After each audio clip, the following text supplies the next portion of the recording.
Morning, y'all. It has been a great week in training so far this week. But before I get into the specific details of my training, I got this new GoPro for Christmas. I'm hoping to take you all out on a lot more training runs, give more of these training updates week to week. But like I said, before we get into the details, I have more running to do. And then when we get back, we'll go over the full update for the week.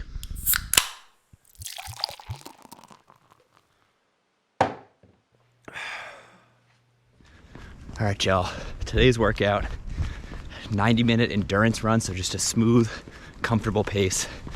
But then wedged in the middle of that is gonna be 30 minutes of 3 minutes on, 3 minutes off running intervals. So probably taking the endurance part a little bit slower than I normally would. Just wanna conserve energy for those sprints. We'll see how I feel on the run back. Icing on the cake, getting up this morning, ready for this run. Hit 600 subscribers last night. So thanks for everyone joining along for this ride. If you don't already, I hope you'll subscribe to see more of these training updates. This is also just an opportunity to give more details, more of an in-depth kind of behind the scenes look at what my training looks like. Once I finish this run, I'll show you a little bit of kind of the behind the scenes info my coach sends me each week. But if you have questions about my training, diet, anything that goes into my running, let me know in the comments below.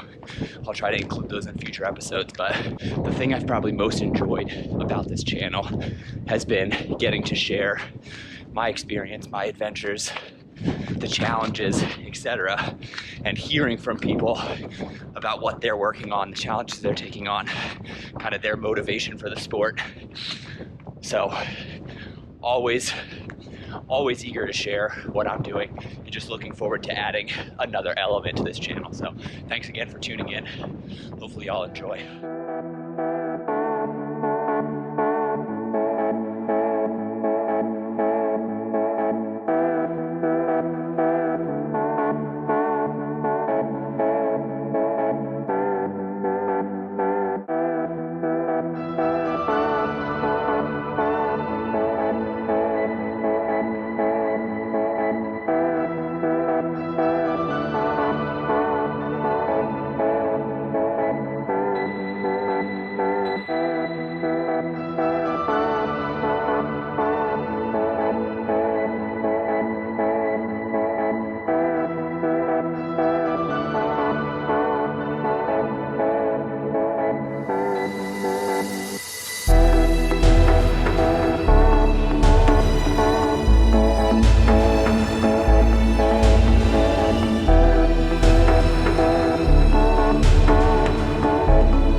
I think one of the best feelings I've discovered recently is showing up for a track workout and having the whole track to yourself. Is there anything better than showing up for a track workout and having the entire track to yourself? A, it's nice to have the privacy, but B, it's also just a reminder that you got up and got out here when no one else was. So looking forward to hopefully some awesome intervals right now.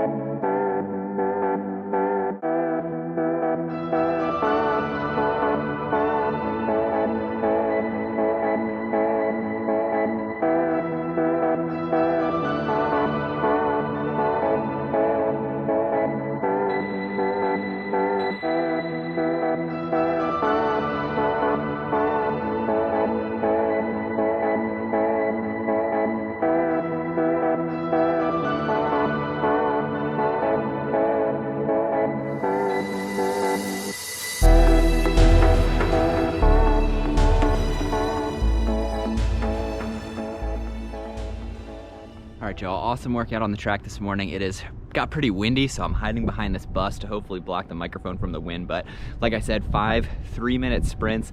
I was sub 6 for each one. I think I was under 5:30 pace for the bulk of them.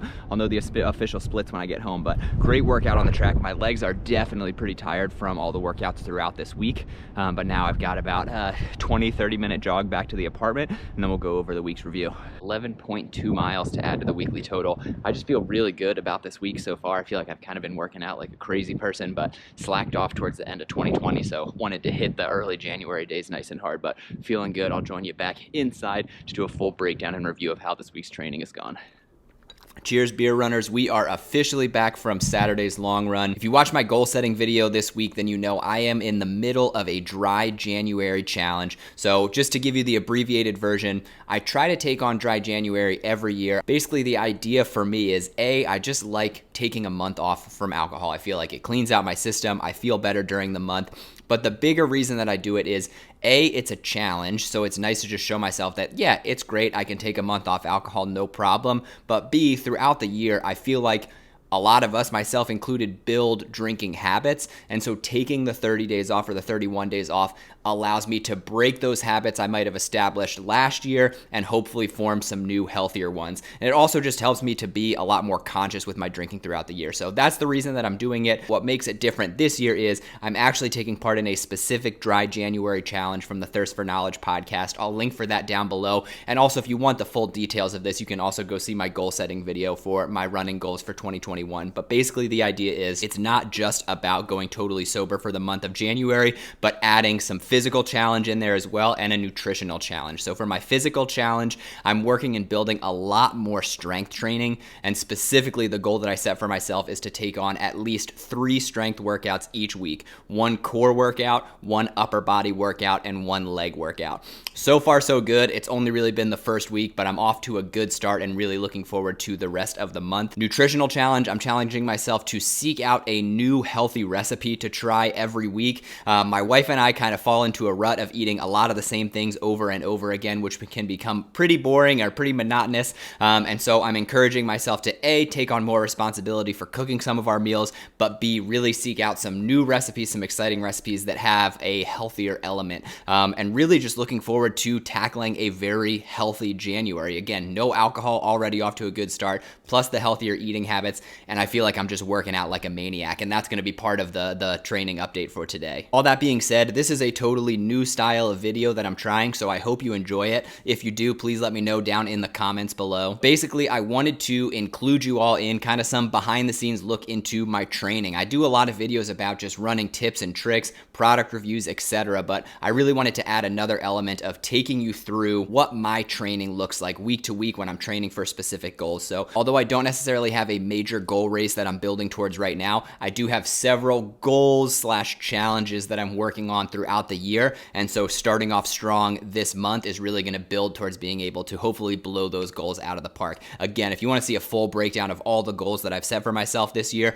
I encourage you to check out that 2021 running goals video I published earlier this week. It'll give you a full breakdown of everything I've decided to take on this year. Let's jump into kind of a breakdown of what my training looked like this week. So I'll kind of go through it since this is the dry January vlog. I'll go through it in those 3 different tiers: the sobriety goal, the physical goal, and the nutritional goal. Sobriety goal, going great. Haven't had any alcohol. I did hide all of the beer that we have in our apartment. I just put it out of sight because seeing it every day was definitely tempting, especially the beers that were in the fridge. So just tucked them behind some other things in the fridge. Hopefully that will make this challenge a little bit easier. As far as the nutrition aspect of the challenge is concerned, I actually made 2 new meals this week, both from the Runner's World cookbook.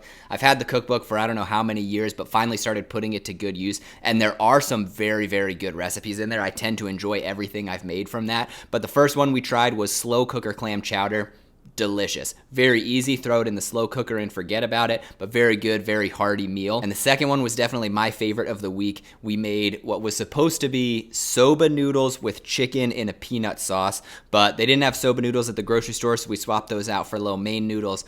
Also, I'm an idiot and forgot to defrost the chicken, so it was really just lo mein with peanut sauce, and obviously the vegetables and spices and everything throw in.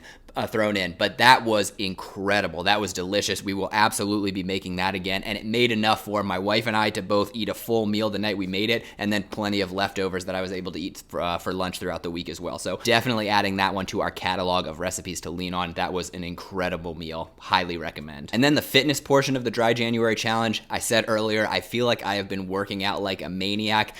Maybe that is just replacing my habit of drinking with just working out to distract myself from not drinking. But I feel like I have taken on a lot of physical challenges so far in the month of January. I think part of the reason I feel like I'm training so much more is also because I really started to slack off at the end of 2020, especially during the holidays. Just decided to take the time off, didn't run at all between Christmas and New Year's. So I'll just go ahead and walk you through. I know I mentioned those goals that I have of doing three strength workouts each week, but I'm just going to go ahead and walk through what my week in training looked like. I did hit that 3 strength training goal and actually went surpassed that as well. So overall, a very, very good week in training, but I'm just going to go through day by day to let you know what I'm doing. I'll also make sure to specify as I go through which of these workouts were prescribed by my coach, as well as which things I took on my own just as part of the challenges I've assigned myself for the month of January. Maybe in a future video, I'll go through, give kind of a breakdown of how my coach sends me my workouts each week, as well as kind of the breakdown of the types of training that I'm doing.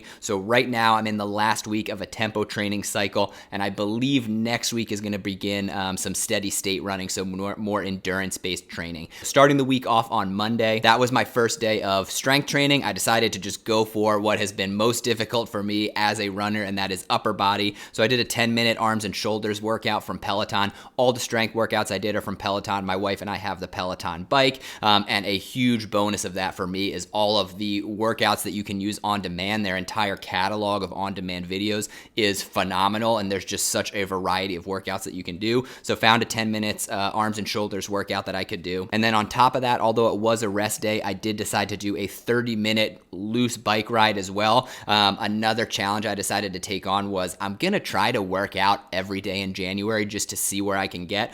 But on my rest days, I'm not trying to kill myself. That is a day of rest. You want to make sure you give your legs time to rebuild from the hard workouts you're doing throughout the week. So just an easy kind of shakeout bike ride, but did 30 minutes on the bike on Monday. So that completes Monday's training. Moving into Tuesday, Tuesday was a challenge. I was also just settling back into the routine of going to work. I'd had some time off for the holidays, so settling back into that work schedule was rough. Hadn't been sleeping well, a couple nights of not great sleep. But Tuesday morning, I had a tempo run. It was 3 repeats, 10 minutes on, 3-minute recovery in between. I felt good on the run, but not great. I just felt sluggish. Again, from taking the time off at the holidays, this was the first speed work I've done in quite some time. I still managed about a 6.5-minute pace for those 10-minute intervals, so I did feel good about that, but overall, just after the workout, felt like I could have brought more. I felt like I just wasn't prepared as I could have been for that workout, but still a great run. You're gonna have good runs, you're gonna have bad runs. Can't worry about it. It's all part of the training process. The mileage for that run, 6.97 miles. And then after the run, I did another Peloton workout. I did my 10-minute core workout. Then moving into Wednesday, Wednesday was another day off from running, although I did have a workout prescribed from my coach, a strength workout, and that was 4 sets of 20 reps. We had lunges, bodyweight lunges, we had rows, and we had push press. I did the rows and the push press with 2 15-pound kettlebells that I have. Those are really the only weights that I have at my disposal. You may have seen a video I put out on Instagram a while ago where I had to do a heavier workout and I just loaded up a backpack with textbooks to try to get some additional weight. Sometimes you just got to get creative, but that was a great strength workout. Again, since I didn't have any running aside, did another 30-minute scenic bike ride as well on the Peloton, and that will close out Wednesday. Moving into Thursday, had another tempo run assigned by coach. That was 4 repeats of 4 minutes on, 4 minutes off tempo run. So not an all-out sprint, but definitely pushing yourself pretty hard. This was another difficult workout. I did sleep a little bit better, but my schedule just still seemed off. Also, there was some pretty heavy winds. Luckily, I was able to alternate my splits. So on odd splits, I was running with the wind at my back. Even splits, wind in my face. I was able to sustain around a 6-minute flat pace for those 4-minute splits. A little bit slower running into the wind, a little bit quicker running with the wind at my back. Total mileage for that run was 5.32 miles. Overall, at the end of the run, felt much better than I had on Tuesday. It's incredible how quickly that speed speed comes back to you, but felt really good after the run. But it was definitely tough digging deep, especially running into that wind when it in the bitter cold outside. Once I got back from the run, wanted to fit in some more strength workouts, so I got my legs and glute workout in, again, a 10-minute Peloton, and then I added another 10-minute core workout as well. So that knocks out the 3 strength workouts that I had committed to for the week, and felt really good after Thursday. Just felt like I was settling back into a routine, and just, again, looking forward to the rest of the month. I feel like I'm just going to feel great at the end of this month, as long as I don't overdo it. That is the delicate balance, and where I'm reminding myself on rest days, even with that bike ride, to take it easy, relax. It's not about setting any records. It's just to continue exercising, but I want to make sure that I'm recovering well. That takes me into Friday. Friday, total rest day. Nothing from coach, just relaxing during the day. Again, I mentioned, because I'm adding in the bike rides, I'm working out a lot harder than I have in the past. I want to make sure I'm taking recovery incredibly seriously. So I've been adding a lot more stretching, being very diligent about stretching every night before I go to sleep. I'm often stretching first thing as soon as I wake up in the morning while my coffee's brewing. And then throughout the day as well, I'll do some Peloton stretching and things like that, just to make sure I am dedicating time and focusing on recovery to make sure I can sustain this extra load that I'm putting on my body. But Friday, took that total rest. The only thing that I did on Friday outside of just stretching and recovering was another 30-minute bike ride, again, just to keep that streak going. And that brings me to today's workout, which you know about because you were along for the ride. It was an awesome workout, definitely a tougher one. It was a 90-minute endurance run, so just a smooth pace throughout the majority of it, but in the middle of that run had to build in 5 repeats of 3 minutes on, 3 minutes off, which I did around one of our local tracks. I honestly felt incredible on the run out to the track. I knew that I was going to be pushing the pace pretty hard once I got to the running interval, so I wanted to kind of conserve some of my energy, wait for that moment. But throughout those splits, I was hovering right around a 5.5 minute pace. So honestly, that just felt incredible. It was a lot faster than I was anticipating. The wind was definitely a factor again. So on the lengths of the track, when I was running into the wind, that was definitely tougher than I would have liked it to have been, but feel really good about the effort that I put in on the track today. And then I was also worried about what I was going to feel like on the run back, having just put so much work into my legs during those sprints, but really recovered pretty quickly and felt very good on the run back as well. All in all, I ended up running 90 minutes plus about 10 minutes for a warm-up ahead of time. That ended up being 11.2 miles for the day. I still have one run left for the week. That's going to be a 60-minute recovery run on Sunday, but total mileage so far for the week, 23.5 miles run. So hopefully with the workout I have tomorrow, I should end the week right around the 30-mile mark. And then biking, I'm at about 19 miles as well. All in all, don't get me wrong, my legs are tired. My upper body was sore as hell after the strength workout that I did earlier in this week, but I am just feeling so much better. It's the kind of soreness, fatigue that just lets you know that you're putting in the work. So I feel great about this week of training. Really looking forward for what the rest of the month of January has in store. I mentioned when I was out on my run, if there's anything that you'd like to hear, any questions that you have about my training, please let me know down in the comments below, because I would be happy to include those in future videos. If you enjoyed the video, I hope you'll give it a thumbs up, because that'll just help other people find it as well. But have some exciting content coming out. I've got another review of my Brooks running shoes now that those are 100 miles in. I'll let you know how that's been going. And also, we finally, just before January started, dry January started, we finally finished drinking our way through the 24-pack of variety beers from Treehouse Brewing. So I have a full review of all 24 beers that we experienced coming soon as well. So stay tuned for that. But thank you as always for tuning in. It has been an incredible week. I'm enjoying this training update, so hopefully this will be a fun series to continue throughout the month of January, and then as I start training for adventures as well. But thanks for tuning in. I hope you enjoy your week in training, and until next time, cheers.